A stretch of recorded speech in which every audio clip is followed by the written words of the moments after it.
Morning, everyone. I'm Samantha Flanagan, as it says on the screen there. Oh, sorry, can you hear me? Apologies. I am the catering manager at the Royal Marsden Hospital, and I'm just here to celebrate, talk about and share what the Royal Marsden has achieved thus far and where we're going. Sorry, this is my first time, so I'm not going to go through the contents. I'm sure you can read those, but the most important one, why does this matter? So,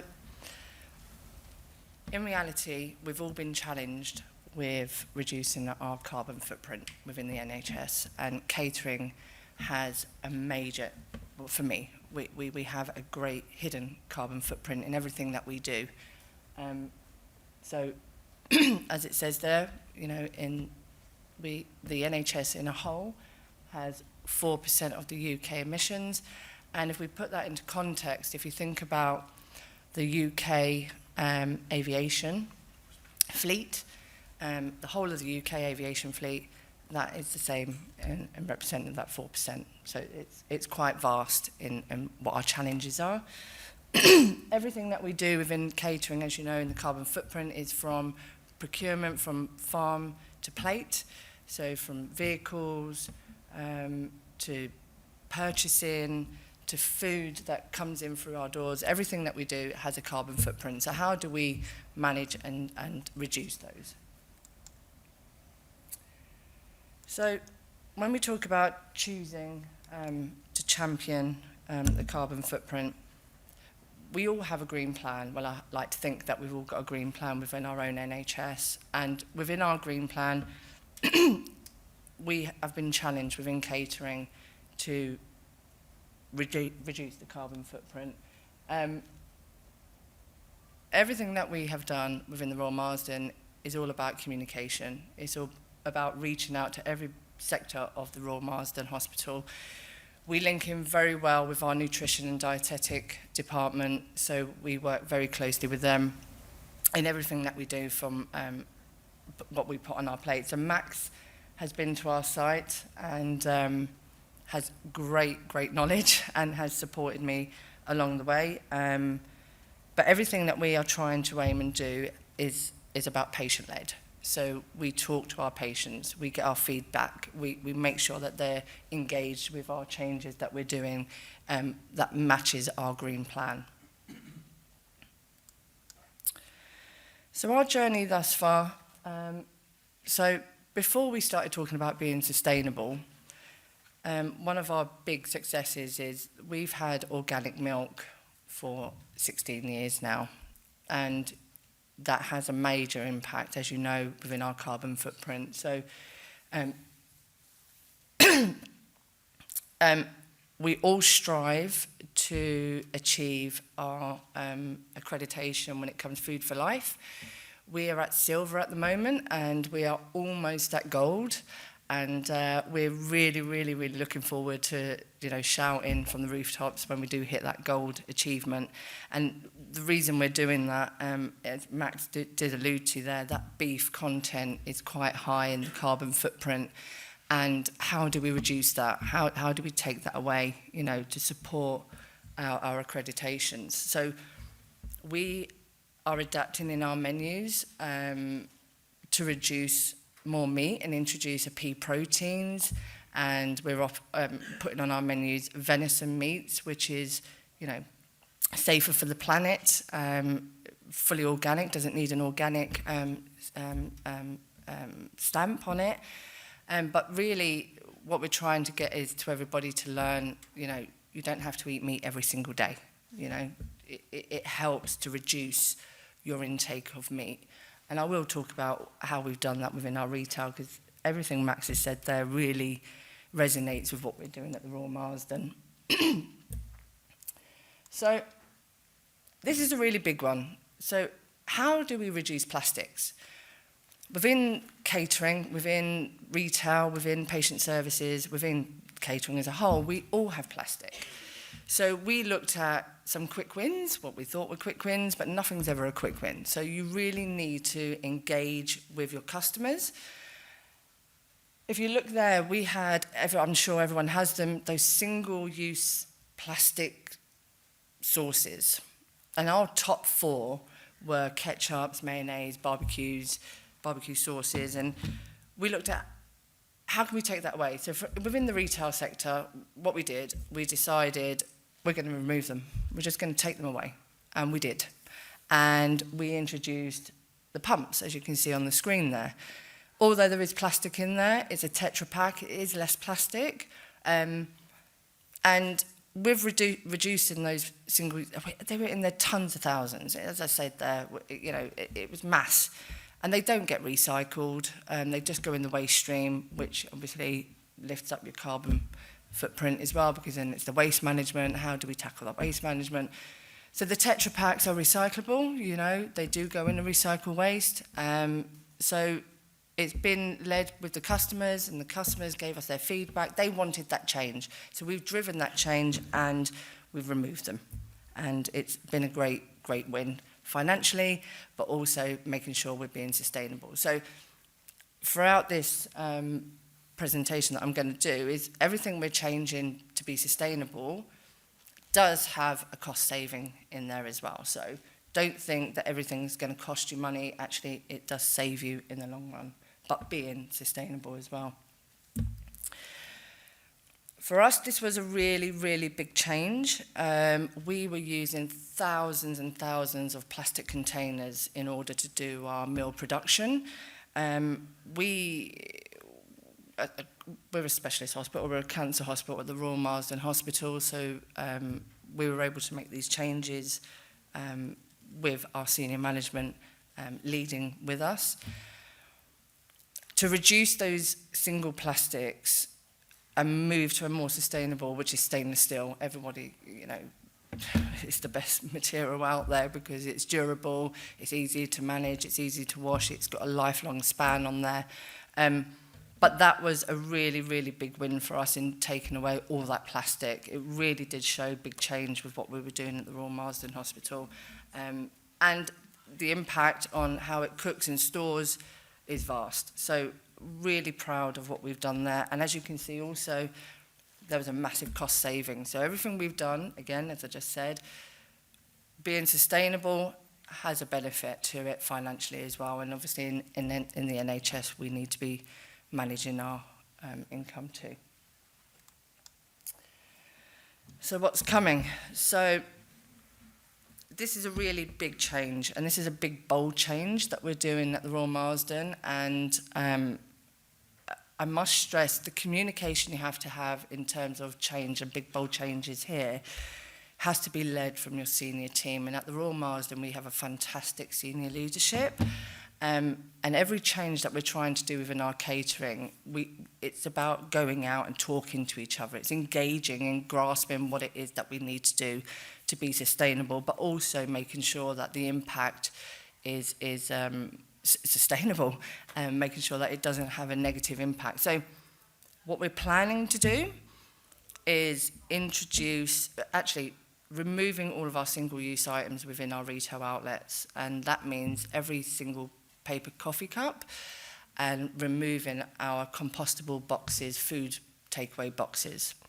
It is a big, bold move, and how we're going to demonstrate and try and change that is we will be offering for customers, patients, everyone within our hospital to bring their own. So our launch is please bring your own container, please bring your own cup. But saying that, we will have a sustainable alternative should you forget to bring in your item, your container, but we will charge you for that cup and box.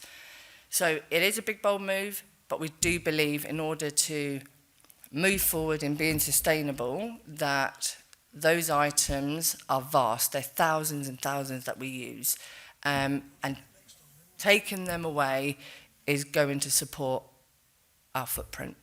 And I do believe that that's a great change. And if anyone else has done this, I'd be interested to know what your feedback was from your visitors, customers, etc. We are very much mindful that patients are going to forget. So we are still talking about how we can overcome that part, but the main bulk of it is the amount of single-use items that we're using within catering outlets is vast, and we need to remove that. So I'm happy to talk with anybody who has done this, or if they want to learn how we're going to achieve that. Again, you know, the cost savings speak for themselves once we do this launch. So hopefully I'll be here next year to tell you how successful that was.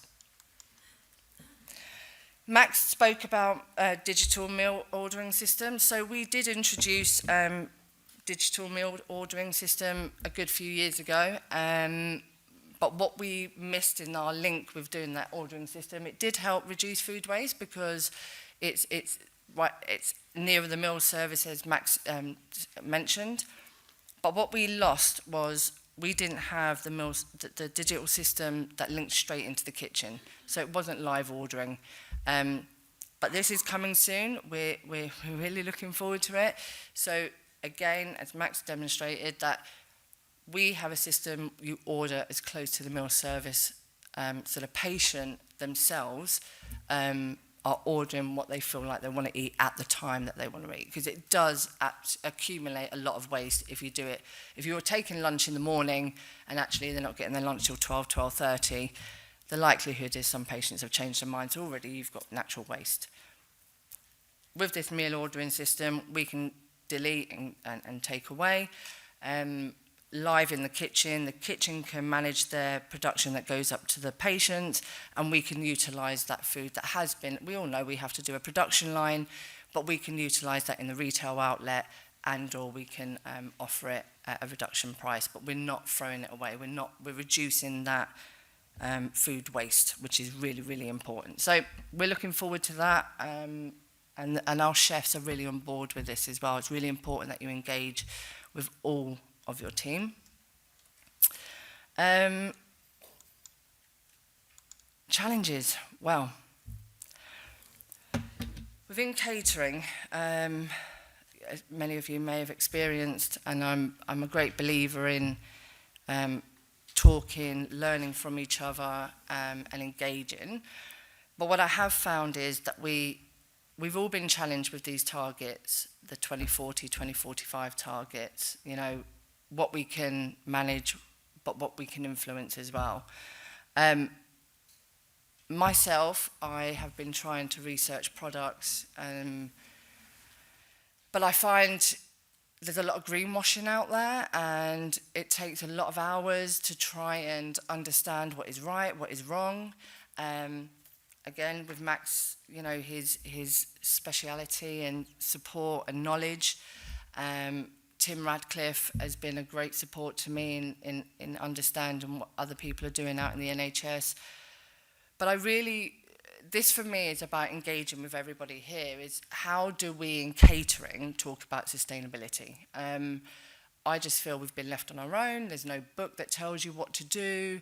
And we're all running our own little rat race, so to speak, but if there's any tools out there that you guys are doing, not just talking about sustainability, but talking about sustainability in catering, I would really like to engage with everybody and see how we can move forward and open a communication thread. At the Royal Marsden, we've got a fantastic sustainability lead, and she developed the Green Matters. You can see that there in the corner.